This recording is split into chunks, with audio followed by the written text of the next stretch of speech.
You're listening to the AFTERBUZZ TV Network, now the largest new media platform on the web, and your #1 source for after-show entertainment.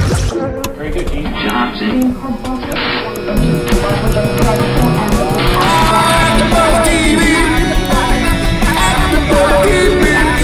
From the AFTERBUZZ Studios in Los Angeles, California, presented by Maria Menounos and streaming live thanks to Akamai Technologies, this is AFTERBUZZ TV's Klondike After Show.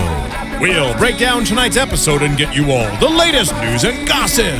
And now, another post-game wrap-up show for your favorite TV show. It's AFTERBUZZ TV's Klondike After Show. Hey guys, welcome to Klondike's After Show with this epic music. Now that we got the intro music, as far as the banjo stuff was. But across from me, the lovely Stephanie Giorgi. Hello everyone, hello, hello. And also lovely next to her, Dillon Chance. Thank you, sir. You're welcome.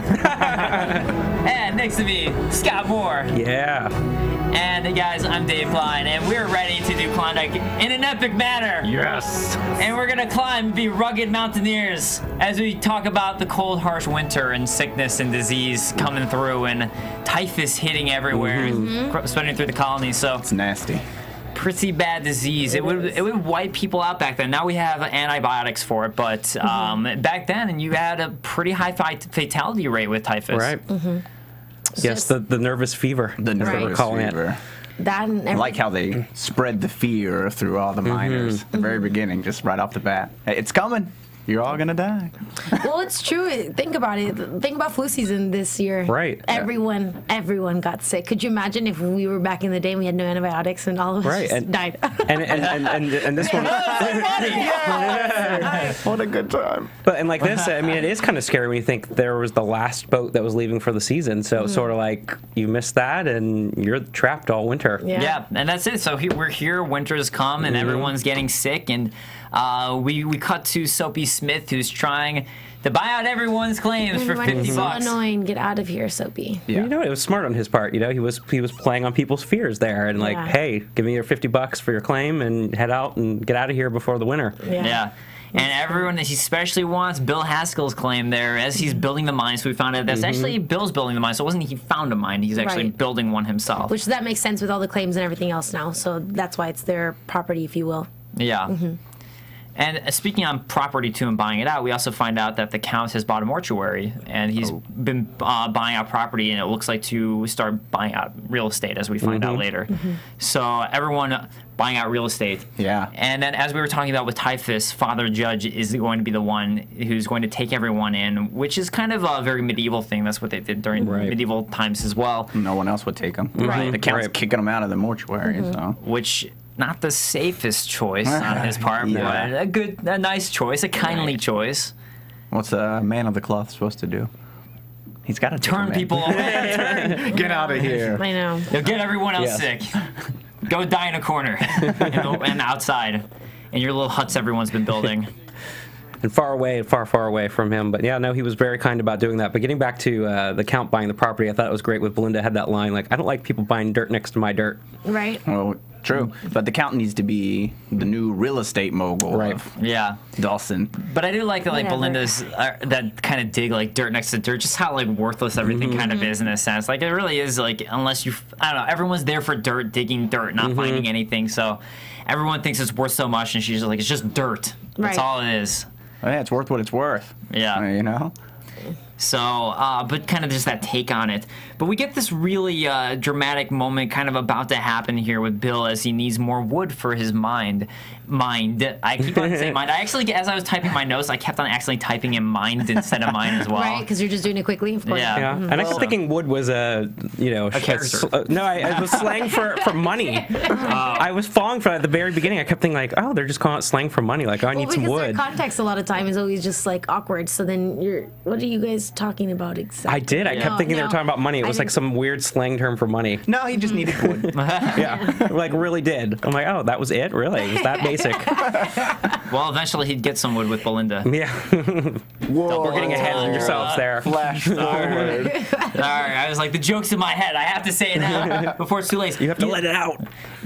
Let out the beast. That was also okay. So Jack London, Jack London's there. We forgot to mention that Jack London's a real historical person. He was a writer, and he actually was up here for real. So it's a cool aspect that they included this character here. And I don't know if you guys noticed, but his teeth have kind of yes, really took yes, I did notice that too. I was like, I don't think I noticed that in the first. I didn't either. That's what I was thinking too. I was like, were his teeth that bad in the first one? Well, I was thinking that, and then one of my roommate's wife was watching the show, and she just started watching the second episode with us, and she got interested and started watching the first. So since I noticed that, I was like, I have to watch for his teeth. Yeah. His teeth were sparkly, clean white in the first couple episodes. So they were. So they really did get that much worse. So we all noticed it though. So that was good. We were all on the same page. They're thinking like, what happened to his teeth? Right? The whole time my mouth was like already getting irritated. Yeah, we're so obsessed with looks in America. I know, right? Here in LA. So, did Bill have a toothbrush? Because his teeth stayed okay. Well, isn't that too bad though? Talk about getting plaque quickly. Yeah, well, we did. I mean, they do talk about that though with Bill with his teeth. You know, because Belinda talks about that in this episode. Yeah, she about does. his teeth. Yeah. So. Again, we're getting ahead because he's a pretty boy. Really, it had only been a few months though, so it's not like it had been that long. I don't know. Maybe it was all the smoking to keep the mosquitoes away. Exactly. You know, added to that. No brushing your teeth at all. So we come in here, we get the big plot aspect of this episode where Bill goes to Belinda asking for wood. And he actually goes to visit her saying that he needs wood. And while she wants to take care of Meeker, the friend, she doesn't really kind of trust the idea of the whole claim thing, and he really believes that he's going to find gold, and he's willing to give up his half of the claim for this wood for as long as like he pays it back within a week, and that's the agreement they come to. So Belinda comes to this agreement that she will take half of his claim, and if he doesn't pay her back in a week, and probably with, I'd assume, with a bit of interest, then she owns the claim. So that's what she's going to take, and she can sell it if she wants and do whatever she wants with it. And I was surprised he did that because he saw what happened to his friend. I was too. I was pretty like, what do you think? Sort of that ballsy move, but I thought it was kind of interesting too on her end, because she makes the whole deal about, I'd rather have my capital down here, not up there in the mines where it's worthless. And still was interesting the way her whole relationship with Meeker is too, about the whole like cousin, but sort of like she compared him to a Labrador, and so like because he's just kind of a good guy. Yeah, and just simple, and so it was interesting. Still, like, why does she put so much faith in him and give him, get involved and giving him the money to kind of front that other claim? And so I thought that was kind of interesting on her part too. Well, she keeps switching up in general, but I guess that's your typical female. I think she. Totally. As long as you say it. I know, right? I was like, I'm not going there. But I actually really liked her as a character. This episode just really saw her. So did I. I thought she was a little more grounded too in this episode. And so smart and like so in control and just knew what she was doing. And she also had a good arc. Impressive. She also had a good arc to her character, and we found out really she got more humanized in this episode. Yeah.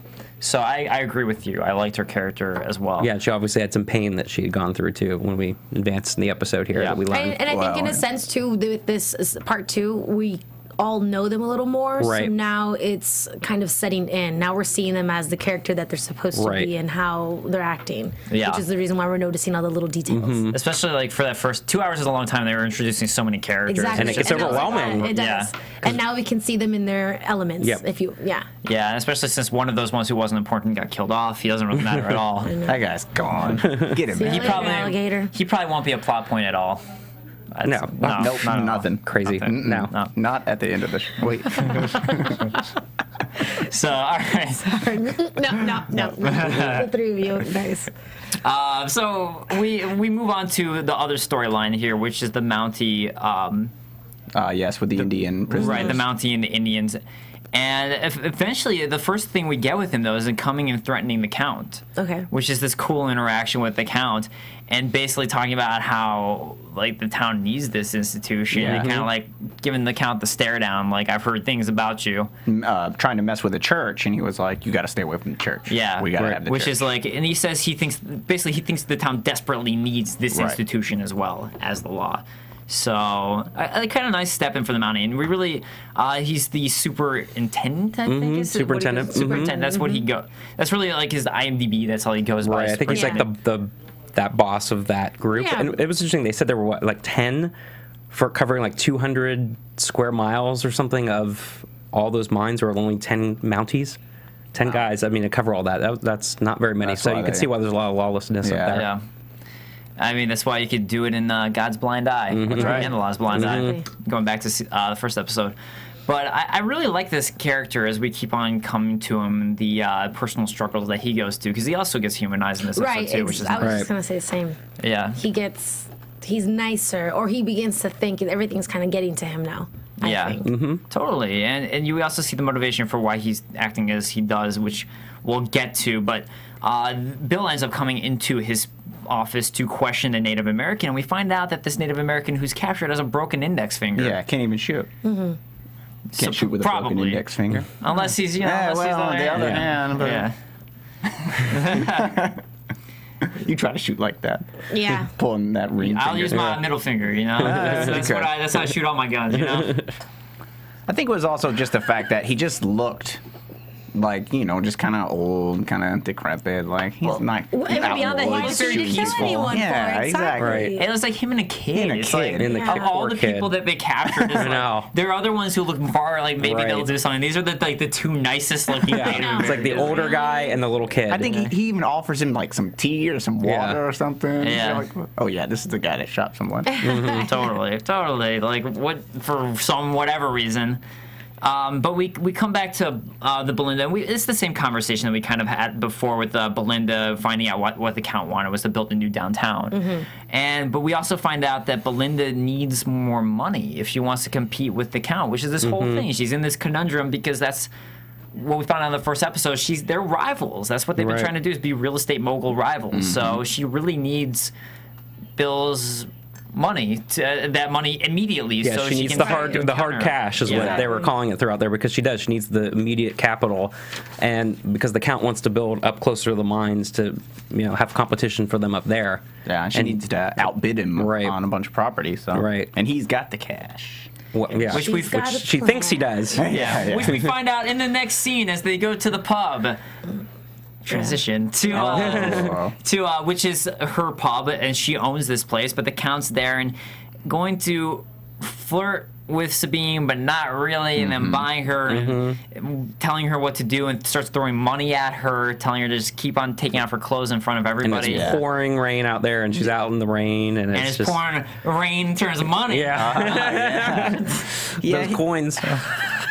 So I was confused by the scene at first, because I'm like, why is he just trying to humiliate her? Sabine? Like, what's the point? But then he's a man. Well, it was more so because he was trying to piss off Belinda, right? And it worked. It did. She didn't like that. It totally bit in dirt. But I agree. At first, I really didn't get what he was doing. I was like, are we just showing that he's just that much of a dick? That's it was too much. It was like, get over yourself, Let's humiliate her in front of everybody and send her out in the rain. That's what I thought too. I think so. He was obviously trying to appeal to Belinda's like woman side. Like, look, I'm making fun of this woman. You should be angry. Well, he's getting to her because she keeps trying to be like such a man. So he wants to see like, really, you're going to be a man? If you're a man, you won't do anything about this. But sure enough, she's going to defend a woman. Yeah, where another man wouldn't probably. What are you trying to say? Are you trying to say I'm just trying to, Well, maybe in 1897. She's right, though. No other man stepped in. Yeah, because she's a whore. Well, she was making a lot of money. She was. Because she a hoe. And if that's what she's trying to do is making money, she was making a lot of money there. Just saying. Right? She's an entrepreneur. Exactly. She's an entrepreneur. Even afterwards, like, she was sort of mad at Belinda, and she was just like, that was a lot of money. You better pay up. I was like, no. That's my establishment. Yeah. And it brings her to the father to set her straight. Right. Brings her to the father judge. So it's saying the Lord may be a fairy tale, but the fear in him ain't. So it's funny that it seems like she's not totally religious either. But apparently she believes in this institution as well. For the same extent that, it does seem like the superintendent's probably religious. But, even if he's not, it seems like everyone thinks this is a positive thing for the community, bringing in some other form of Because really, that's a lot of, regardless what you believe in religion, it's just guidelines. Right. It's guidelines and providing support for the community. I don't think a lot of them were Catholic per se, from what I've been getting from the episode. But yeah, like you were saying, he was providing a support for the community. Not many were Jewish, even less now. Yeah, right. There was one. There was one, yeah, for sure. And there was one. I think it also brings guilt.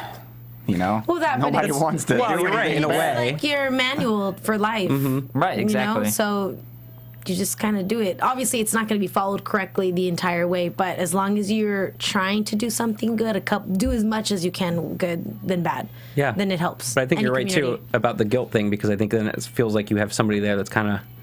Watching what you're doing. Right, of course. Well, when you fear in God, then you begin to do things better because you're afraid of getting hurt. You're afraid of karma. You're afraid of everything that you can't see. And you know he's watching too. Exactly. That person's definitely Father is watching everybody. So it knows what's going on. It's making bad people into good people, but for selfish reasons. Yes, kind of. I mean, I'm just joking. So I really am. For religious, I want to clarify, I am joking. But so we move. Serious. We move. So we move on to the fact that apparently companies are being sanctioned to build up the Yukon with this whole. We're back to the Count. Not the Count. Sorry, not the Count. The superintendent. The superintendent. Thank you. Right. And we get this new character who comes in, who's sort of like almost like his overseer, boss. The Deputy Minister of the Interior. Yes. That was a long time. It is. It's sort of so. It's like not quite the boss of the Interior Department, but like. He wasn't the second in command of the Interior, but the second in command. Deputy. I'm just gonna call him the deputy because that's easy. The deputy. Yeah. So the deputy of the superintendent's interior is basically telling him. So basically telling him that companies are being sanctioned to build in the Yukon. They kind of don't like what they're in about the Native Americans and the restlessness about the Indians. And he's really putting on pressure to get these Native Americans killed, these two who were captured, regardless of anything. To set an example. As like a PR thing, because that's what he said, the PR kind of thing was not a good, and he had like a quote about, what if you were a white man and you're, what was it, in the boardroom there? Oh, right. And yeah, basically it was like, if they know that there's all these brown angry people there, they're not going to want to come and invest their money in their property there. So yeah, it was starting the business pretty blatantly from the very beginning, right? Yeah. So marketing strategy, that's ridiculous. Yeah, it was. It really is what it is, though. Yeah. But it is, absolutely. And that's what he even says in the episode too. It's sort of like getting bad, bad PR basically. Yeah. People are scared to invest now. And we got to get these companies up here investing in all this property. So he's really stressing that it doesn't matter. He wouldn't have cared who was captured, really, Native American wise. Because it's still the 1800s where everyone has this anti-Native American thing. So that's kind of what's going on his end. And we come back to Belinda, who's going to see the Count. And the Count is offering a man, this guy who they actually gave us the name at one point later in the episode, but I forgot his name because she was kind of like upset about it. Well, regardless, it was a man who has no name at this point. And the Count's offering him $200. Oh, it was McDonald. Yeah, McDonald. That's there you go. It's such an easy name. I know. I'd written it down somewhere. I'm like, She says it later again after. Well, keep going because that's going ahead of the game. But so McDonald, and they keep on going back and forth with counter offers, and I was like, go Belinda, raising the price until he slams down $2,000. Right. And I really didn't see it coming. I didn't either at all. I was just like, wow. Like I guess he's just throwing it down, and then. Shoots the guy right away, right in front of Belinda. Yeah. Well, right after he signed. Right after he signs. Yeah, exactly. Because she even backed off, and she was like, only an idiot's going to pay $2,000 for this tailor shop. Yeah. And he signs it, and then he shoots him, and he's like, yeah, you're right. Only an idiot would do that. But it was crazy because I did not actually see that coming. I didn't see that coming either. He said now that we have Mounties there, Belinda would just go straight to a Mountie and be like, so this is what's up. She can't. She's a woman in that time. They're not going to believe her. But still, McDonald's dead. Yeah. That's going to be a fact. And he got shot. That's going to be a fact, too. And now he has a deed in his name, but maybe they can't do anything about that. I totally understand her. I feel like I get her 100%. I wouldn't have either, because why would you go? You can't. Well, and then it just makes you look like... But at the same time, this guy just died and got shot, and all of a sudden the Count owns the property. Like, that looks suspicious in the first very place. Suspicious. But also, you got to remember, he said, am I finished with you? And she was so scared. He's like, oh, yeah, I'm finished with you. And walks out. So what if she goes and tells her, and rats him out, and he comes and kills her. Yeah. Safety. But it was interesting though, because there was I don't know what scene it was where they opened up and you just saw that dead body on the side of the road. Just sitting there like he'd been there for a long time, and I thought, God, that's really interesting. And people were just walking by. Well, exactly. So it just has that whole mentality. He could either be drunk, they don't have the time to check his pulse. Well, they stole his booze. Obviously, see, he had been dead for a while by his look, but it was fascinating that like nobody did anything or seemed to care. Well, it's just you get so used to the death, I guess. Yeah, so there's still that frontier mentality that I think it wasn't really a big deal that they would have done anything. Because they probably looked at the body and thought, ain't nobody have time for that. Right. Nobody even did anything about it. Yeah. So let's go ahead and talk about the Mountie. We'll come back to Bill and do kind of a little Bill change so we can talk more about this specific topic. But the Mountie takes the Native Americans on a walk, or the superintendent, and has this really intense moment where he's basically tricking the older man to try to shoot a straight shot, which is a good tactic on his end. As much as awful of an experience it was for the Native American who was forced to do it, thinking that his kid was going to die. Right.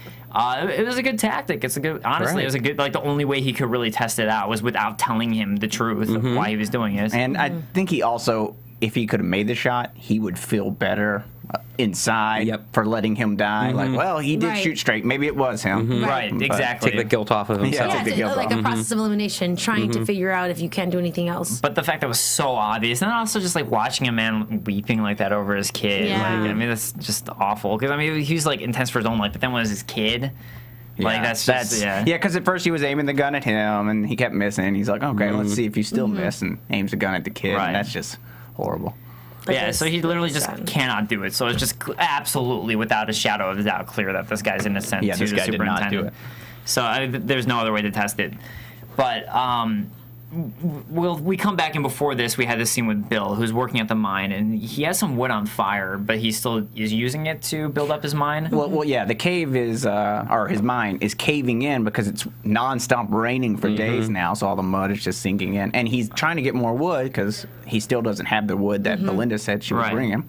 And his last piece of wood that he has, he was using it for firewood to keep warm. Okay, I was kind of confused as to why it was on fire. I was just like, why do you light this on fire if he was going to use it to build up his mine? Well, he was trying to stay warm, so he went and used it to campsite. So to prop up the mine, and then was like, well, now I need more wood just to stay warm. Yeah. So he takes off. Where he goes, grabs an axe, heads to the woods, and as he's chopping down to the woods, where there's pretty much just stubs, there's no wood at all. It's all gone. A lone man comes and attacks Bill for the wood. Oh, right. They have one piece of wood there on the ground. Comes at him with an axe. Yeah, right there on that rainy hillside there. And the animal side comes out. Oh, yeah. Which is really a lot of that conversation we get later between Bill is about that kind of instinct that ends up coming through, and can you fight that or not when you're living like this? Well, it was like the letter that he wrote to his mom in the first part, where he said, you know, I find myself amongst wolves, and I'm going to have to become one to live amongst them. Dire wolf. Well, even Judge says it later, and I don't mean to bring up later, but he says when they're trying to look for the guy, that's what he's trying to make. That's what he's trying to turn you all into, is, you know, into a savage, by getting you into, you know, that obsession of looking for somebody, or that obsession of trying to get revenge for your friend, or just trying to survive. Yeah, That's and it's sort of that thread throughout this whole episode. You know, you get his VO from his thoughts, Bill's thoughts about, you know, turning into an animal, and you're hearing about it through, you know, the whole discussion with Belinda that we'll get to, and so there's a lot of that throughout this entire theme of this episode. Everyone hits rock, or begins to hit rock bottom. So well, you got to do what you got to do to survive out there. Yeah. So and then social Darwinism comes into play, and that's when you know. I mean, it's just when it's bare minimum, it's me or him. I mean, you're going to choose you. Yeah. So that's pretty much what it is. Gotta look out for number one. Yeah, and to survive, you know, that's what you're down to. But after he does this, he does end up doing a really kind thing where he ends up taking the man back to his family after he hears the man talk about it's for his family. So even though he keeps the wood at the moment, he does end up doing that. So you can still see he still does have a kind heart. Right. And takes him back to his family and make sure he's okay. He could have just left him out there to die, but he dragged him all the way back. Yeah.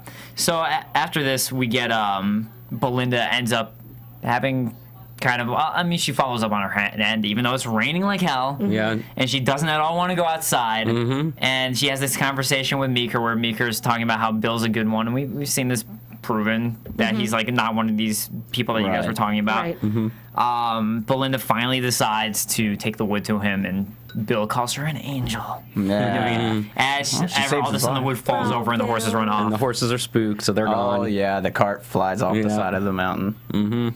Yeah, so we lose everything. And she's conveniently trapped overnight in his small space. I was surprised they didn't go get the wood right away, because I was like, people are going to steal this wood if you leave it there. Yeah. Yeah. Well, I think they got some of it because they had a fire going. But then again, too, if it got too wet, it wasn't going to be any good anyways. But they left it on the side of the mountain. Because later we saw it still on the side of the mountain. So I was a little surprised by that. I figured because it was dark, too, I thought, well, it's dark. They probably couldn't see where it all went. It's like the odds. It's raining. Yeah.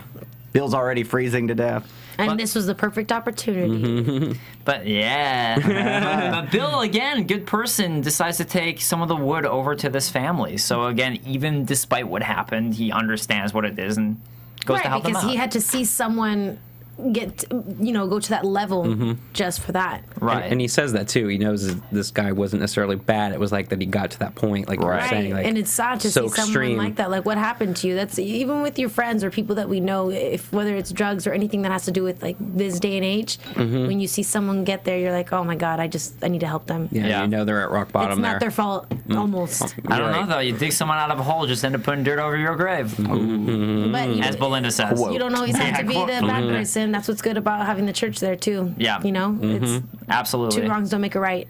Absolutely. And so Bill offering Belinda some alcohol. Oh yeah. It's like, yeah, have some alcohol. This is the best way to do Warm it. up. Why not? Yeah.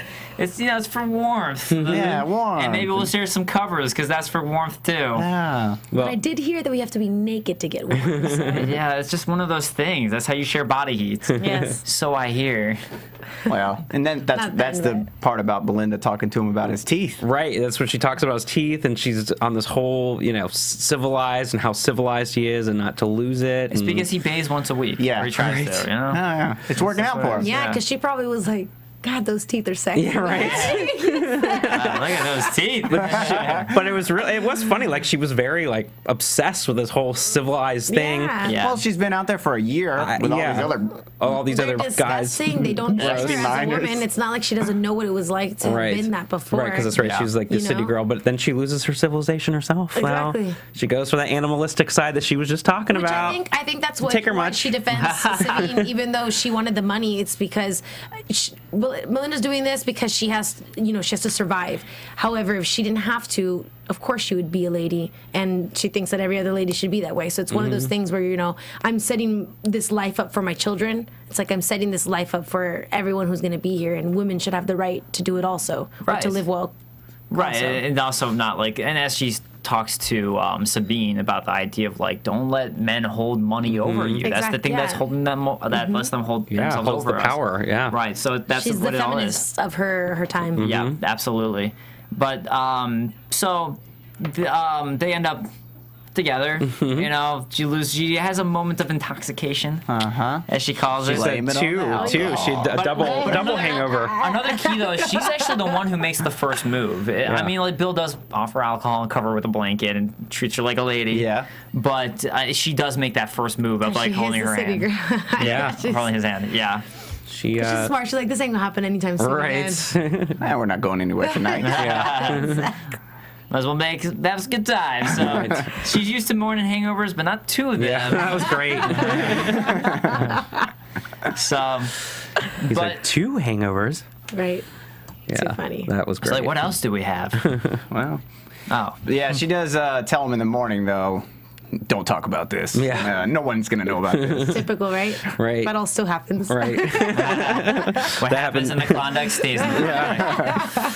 But she has too many closed up places, though. That was her quote, and that's when you kind of know she's exactly. obviously has a lot of pain there that she's. And she has another couple good quotes here too, which is that maybe the biggest curse of the Klondike is that it saps your ability to trust. And I mean, we've seen that with Bill doesn't trust anybody anymore. Really, he has such a hard time trusting. And I'm happy that she says what I said last week. A woman needs to be like that up here, and it's true. Just you gotta. It is what it is. It is true. It does kind of sap your ability to trust when you just see that everybody's out there for themselves and they're there for very selfish reasons about the gold and Yeah. And otherwise, and how if you love, that's when you can take something from everyone, and if not, then you're good to go. And otherwise, you're going to have what happened to Sabine happen to you, basically, and just get taken advantage of by anyone. Or what happened to the guy. You have a family and you love someone, you'll do anything for them. Right. And then you become this awful person. And speaking of Sabine, we get Sabine with Father Judge, and she's finally like hanging out with Father Judge, and she basically talks about how she feels like here she's in hell sometimes. And they have this conversation. If there's only two things in this world, love and fear, which you're going to choose, is kind of what he asks her, and the idea of choosing love. And he kind of explains this thing about people doing things they do because they're scared, and what we were talking about, and especially exactly what you were saying, Steph, with the fact that this man was doing it really because he was scared for his family, and that's what it is. So we really get this clarification from him and this wisdom from him of what everyone's doing and why they're doing is really.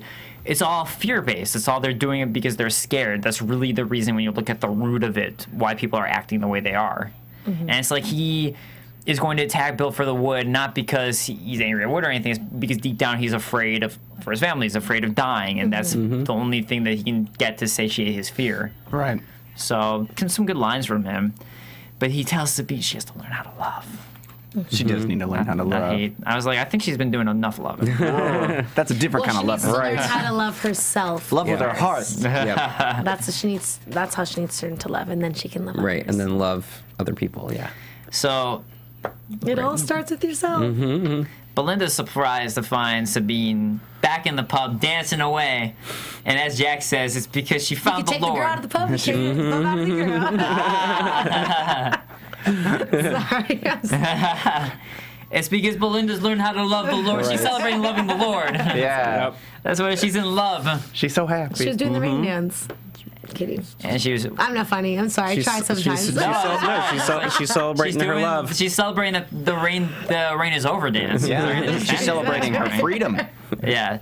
So Belinda's told she needs to sell Bill Haskell's claim once again, and Soapy's buying the claim. So. Oh yeah, this is where she does it. Stabs Bill in the back. Yeah. Belinda, right after too. Yeah, right after. Immediately after. Yeah. She has no heart. Sabine found her heart, but Belinda's the Grinch. She got what she wanted the other night, and now she's done. Exactly. Almost think she even did it just to like teach Bill a lesson. Like, Don't soften up out here. yeah. Well, I do, but I also think she went. I think Well, she but got she still needed scared. it, true. She got I scared think because she she got heard scared. about, oh my God, you need the hard cash. You need the cash. And I She think got thought, reminded again right after. right, this. and I think she freaked out and was like, "You're right. I do need the hard cash. I got to do this." And she probably realized, oh my God, I was almost a sucker again just for a little alcohol and the hot fire. Right, so she's like, I'm gonna be, she's putting on the iron, she's gonna be the strong woman again. And like, okay, but she's scared at the same time because Put she's it like, on I the gotta iron. get. Remember you said that because So- Bill says that to her later. Oh. The iron part. Yeah, yeah. She sells it to Soapy of all people too. Man, I hate that jerk. Soapy! I hate that jerk. Soapy of all people. Stupid Soapy. Who doesn't even smell like soap? I hate his name. Exactly. I hate Fine, we'll call him Smith. Is that better? it. Yeah, right. Smith. Smith. Just Smith. Smith. So, Soapy. So, we come to, and we'll come to Bill again, because again, that's a major plotline stuff, but we come to this whole B storyline with the superintendent. We really find out his ambitions to be superintendent, and this is where we really get that backstory about him, and we find out that he's going to do this whole letter that he's postmarked to say what he thinks should happen, and his one moments of clarity, I believe, or not, there was an inspiration, according to the other guy, according to Inspiration. The deputy interior minister. the deputy, yeah. So, but we get again that this whole backstory from the deputy about the fact that this superintendent's really never made it anywhere. He's really not grown past and become what he really wanted to become, and Hasn't got a promotion in a while. right, hasn't got a promotion. So And basically tells him if he sends this letter, he'll have him fired, and it's still going to happen regardless, whatever he thinks. Yeah, we're gonna kill those guys one way or Right. another. And then I think that's when they showed them setting up the nooses outside.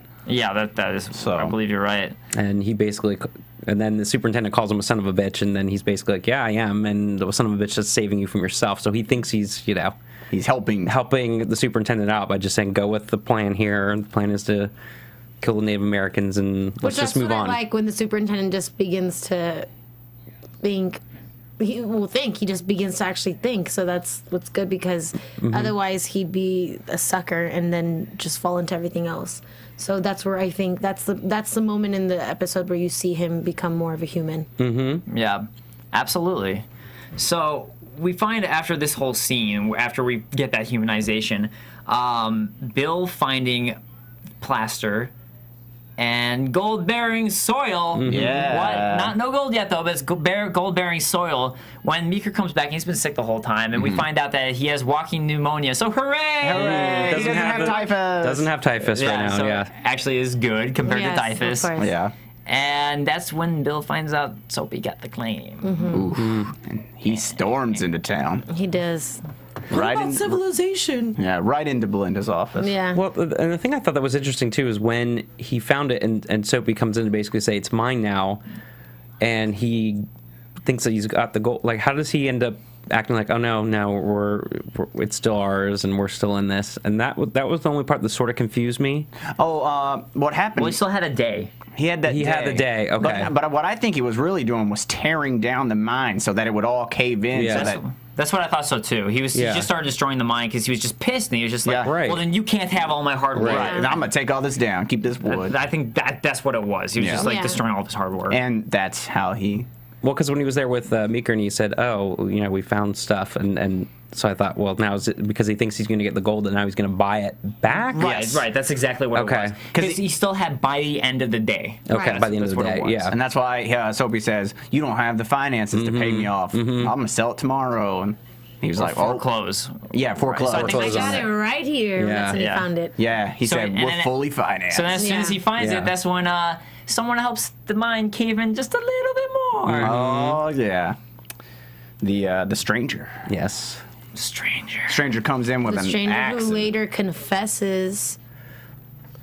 Isn't that the same one? That's the same guy, yeah. Well, we assume that. We have to believe that. We believe it's the same guy trying to... But this is a little bit further assumed. point. But yeah, so after we find out that... No, it's fine. It's because I said that they got caved in. So, Yeah. But yeah, so earlier on we'd find out, we'll talk about the storyline a little bit in a moment, but yeah, this one guy, this mysterious man who presumably also killed the Jew, as we find out, is also going for another death. So caves them in, and Meeker gets trapped at first, it seems like.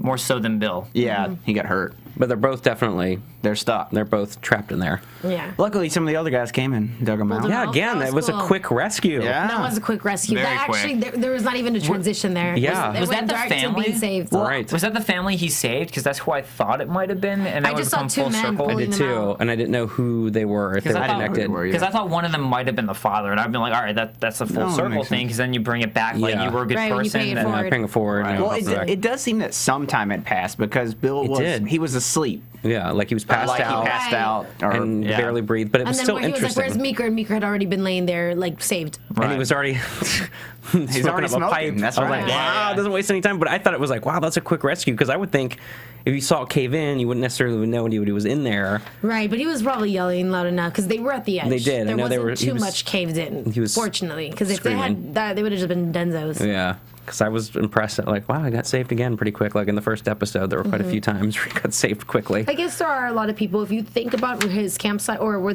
he has his mine, there was always people walking by. Right. Yeah. So moving back to beforehand, though, for the stuff that we were talking about with the man, we get that the disease is traveling through Dawson, and it's been running rampant. And we were talking about before, the Father Judge is looking over them. We get to actually see this. And we have a guy walk in who admits to... Who wants to confess, so he's coming in for just your regular confession, and Judge wants to listen, except that was a great VO, wasn't it? He decides to confess something else entirely. Yeah, so he killed a wandering Jew. Yeah. And he's A going to... Jew. Yeah. Who was a man? A wandering Jew. Yes. Yeah. A wandering Jew. And now he feels the storm. I host with a A lot of Jew? Jews. Here? In the Klondike? No, a Jew. Pikachu. We'll keep on more and more. So, but Father Judge is. We find out he's also sick. He has a bloody cough. He So coughed. Oh, yeah. Definitely not good for him. I was thinking, ugh, I know. not looking good for him. I wonder where that came from. Maybe all the people you took in. Yeah. Just When it's getting mayhaps. cold in the way, and you know that happens when it's cold out. Well, Bloody I don't know about coughs bloody happen when it's coughs cold aren't out? happening when it's cold, Yeah. right? Or maybe when you have... I think that's a super Hispanic thing, because you know how if you don't wear a sweater or like wrap yourself up, that's how you get sick. Everyone always thinks it's germs and bacteria, but like when it's cold out, you have to make sure to be warm. Yeah. I promise that's how I don't get sick. You guys are looking at me right now. I am. I'm like, but the bloody cough thing. I'm like, that doesn't come from being cold. I know, not just cold. It's I'm the just saying typhus. it is the typhus. Interesting thing though, apparently the reason people really get sick during winter is actually because everyone gathers in close together, and it's together. close together, so germs really Right. spread. So Yes. the more you know. That's right.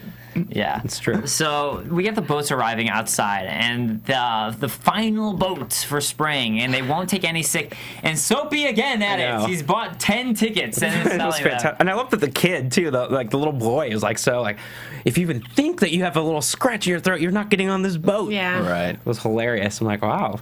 Look at that Right boy just kid, being in, I yeah, I'm know. thinking he's in charge there. Like And nobody's so clearly going on young this boat. too. It wasn't even like a well, Right. It could be this age. No, you absolutely knew he was under 17. Oh yeah. Totally. And I just loved it. He's like, you are not coming on this boat. But the worst part is Dog leaves in this scene. Dog! Dog, no, poor dog. Dog! Runs off. I mean, Dog got a name. What's a dog got to do with the name? Or what does he need a name for? No, that was great. I'm like, man, maybe I should just name my dogs just Dog Dog. now. Dog. I Dog and didn't want to name my dog. dog. And then in LA, when like there's so many dogs and someone comes up, there's like, what's the name of your dog? The dog immediately go like, what? What? Yeah. I know. Are you talking to Dog. me? Dog. Just dog.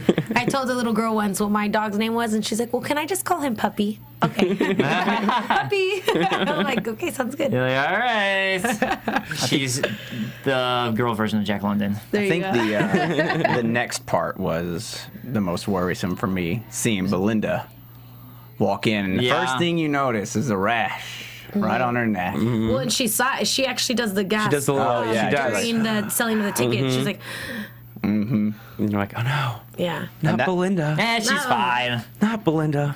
She's fine. Just started to like her. I just started to like. And you're gonna. I just started to like, but then dislike her. I'm very confused at this point about what I think of her. like Mixed her, feelings she's for cool. Belinda. Yeah, At that I still point. like her, even though I know she did it out of fear with the whole. No, I still like like her. her. I understand her. Right. I understood the like her own motivation. too.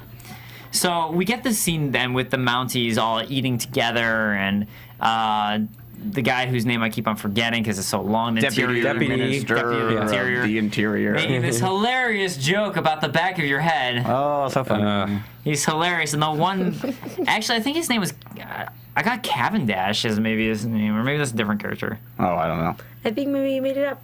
Maybe I made it up. You made it up. No, I like Cavendish. Let's just call him Cavendish. I like Well, it. it's the last scene he's in anyway, so he's telling this hilarious story. And the only person not laughing is the superintendent. When the father judge comes in and rats out the man, and nobody believes him. It's just making fun of him for being a father and like ratting someone out. And really, like Yeah. the only person who will listen is the superintendent. Like everyone's like, "No, you're an idiot. If you're a father, you're no real father for Yeah. ratting someone out." Remind me never to confess if I ever kill somebody. Right, exactly. He'll just tell the whole town. And then cracking jokes when he walks out, like, oh, Yeah, so jerk. Idiot. So good thing to be in a moral dilemma there. Like, yeah. So I mean, that would be a total moral dilemma for a father, and I think he did the right thing. But so no one cares, and the superintendent goes outside to make sure. And the funny thing is, like, I don't understand why Sabine gives him an immediate backlash when the superintendent is genuinely curious, and he was the only person who wasn't laughing about it. He's like, "Are you sure?" And she gives him this attitude, this dude. I think it was just a kind of a guilty by association thing. Right. You're hanging out with that guy? You're a And jerk, he too. didn't necessarily Right. do anything to Well, stop right. it. Right. So Yeah. Right. I mean, yeah, no.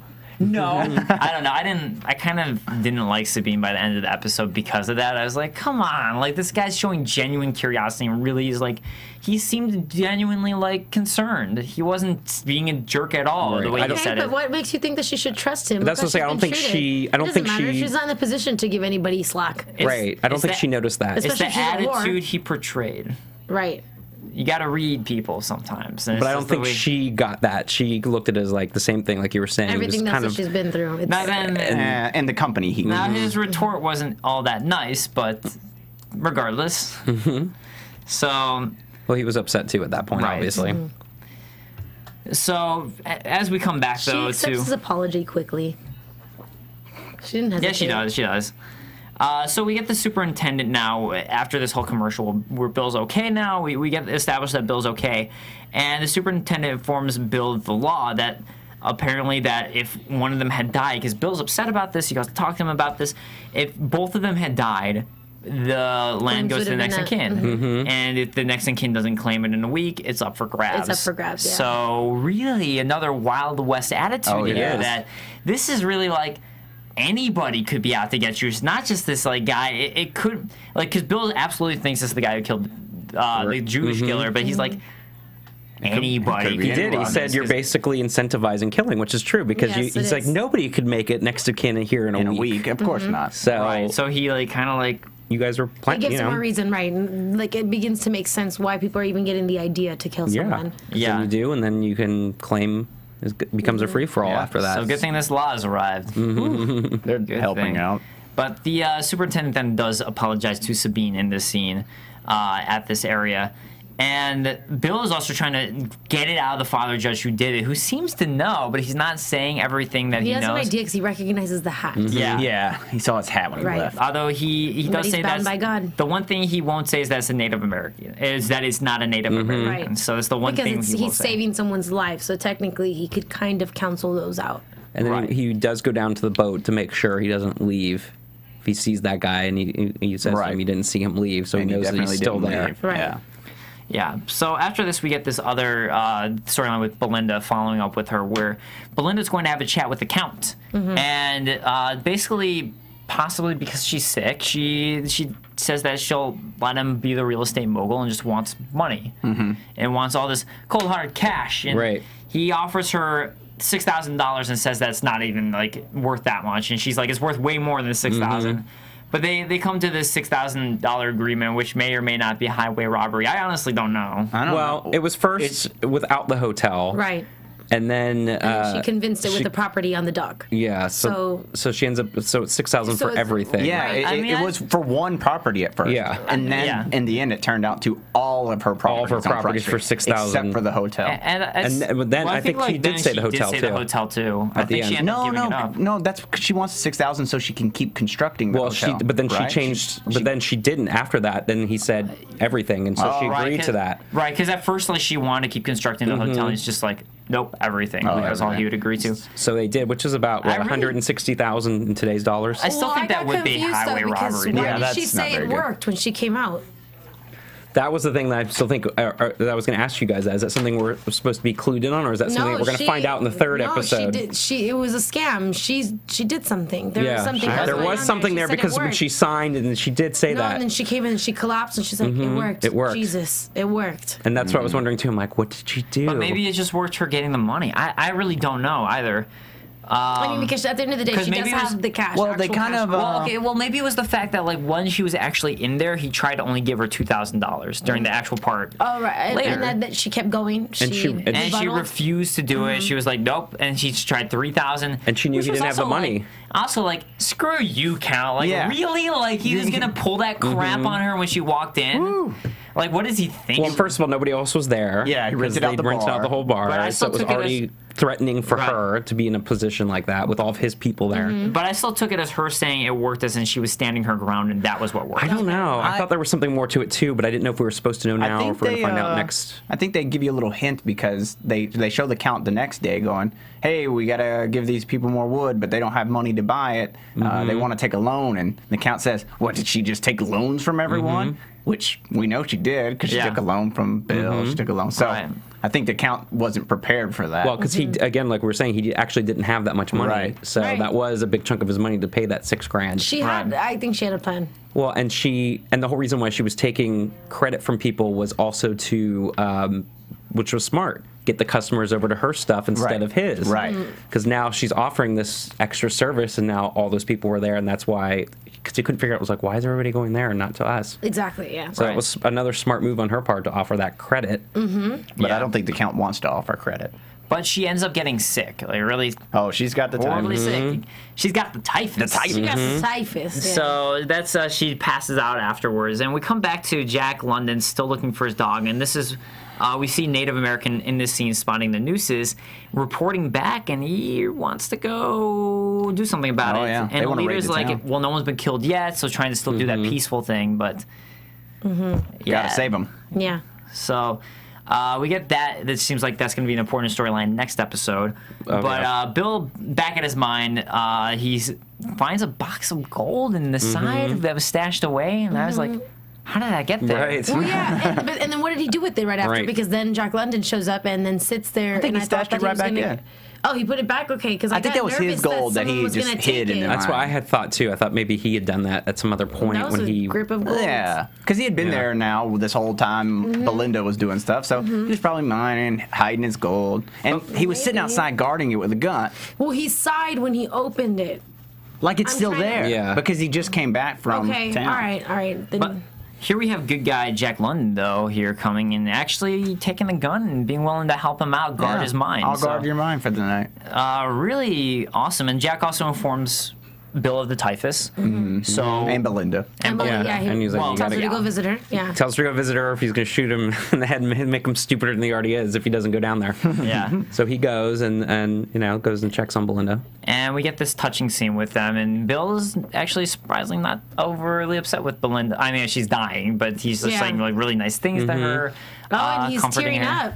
Yeah. He's like really upset about this. I mean, this is like for him too. Like, who does he have? It's really like he has Exactly. Because Belinda. He had Byron's Byron, but gone. Byron's gone. He has Meeker. And Jack And London. Jack London. That's about it. So like But that. there's nothing better than a female companion. So. Right. And her soft cry, that was sad. Yeah. Yeah, thought so. he saw her. Saw her being vulnerable Exactly. at this point. And she And then was. that's when he makes the comparison, which I mentioned earlier. He's like, when I first saw you, I said that you were stronger than steel or iron or whatever.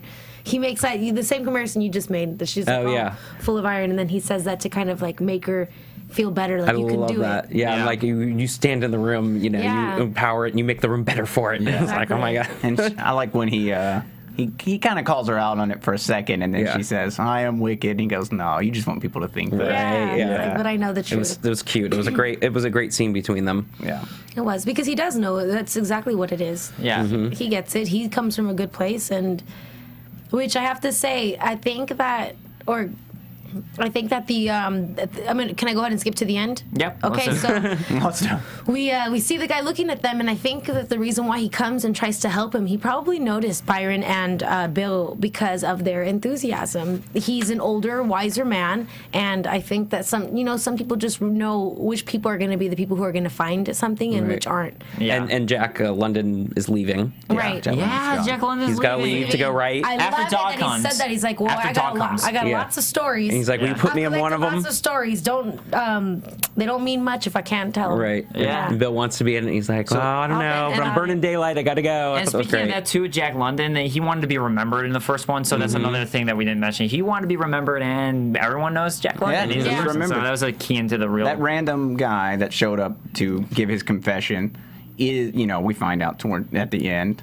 It's the other guy who wants to help him out. His name trying to is find. Goodman, and I recognized him from the first episode. He's the one did. they walked across the land, one Right. who walks across the land. and he was like, "Get off my claim, lawn, yeah. basically, Get yeah. off my lawn." Yeah. So that guy has been peeping out a lot from the beginning. Oh yeah, he's been Yeah. watching him.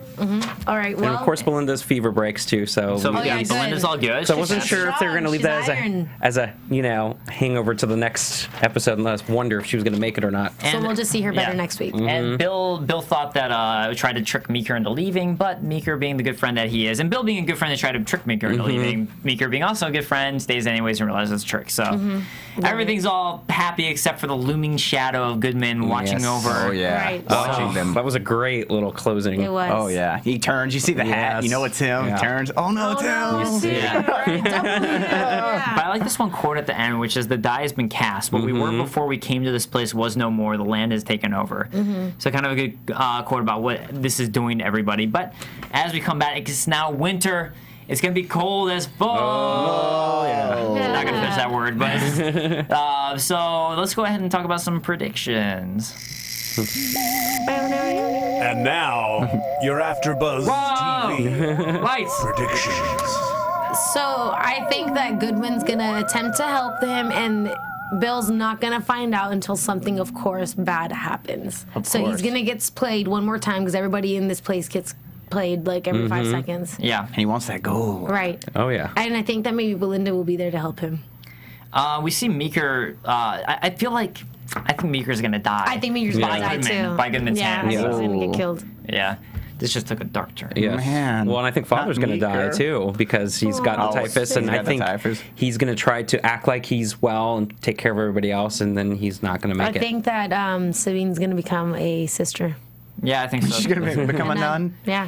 A lady of the You cloth? know, that would be a good way to do it, though, because if the father dies, it's like her way of being able to pick up Of course. his carry the torch. It's like a little story of Mary Magdalene. You know? No, I like that. That's a good thing. If he does, then she's able to continue. And we see the Native Americans are going to be clearly attacking, trying to get their people back. For sure. And Belinda buying out the bodyguards that we saw earlier. Yeah. So that's... That might be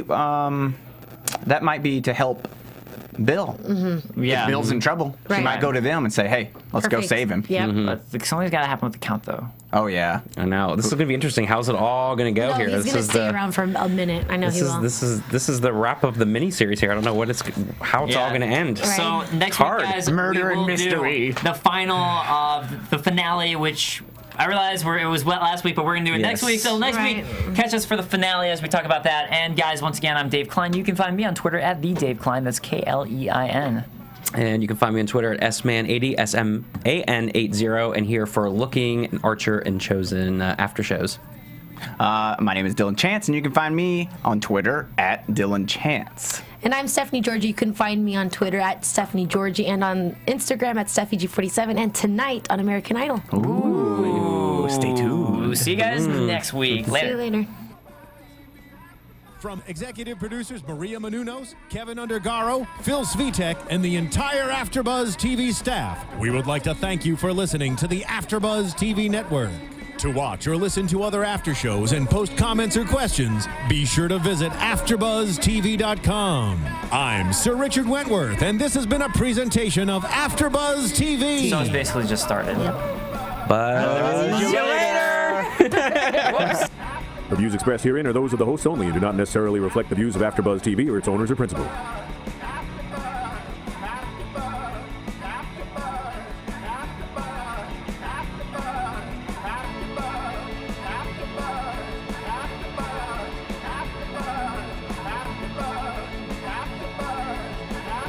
Thank you for watching AfterBuzz TV on YouTube. For more of your favorite after shows and interviews, subscribe to our channel here, and be sure to share your opinion on the episode in the comment section below here. We'd love to see what you guys are buzzing about. Thanks again. Buzz you later.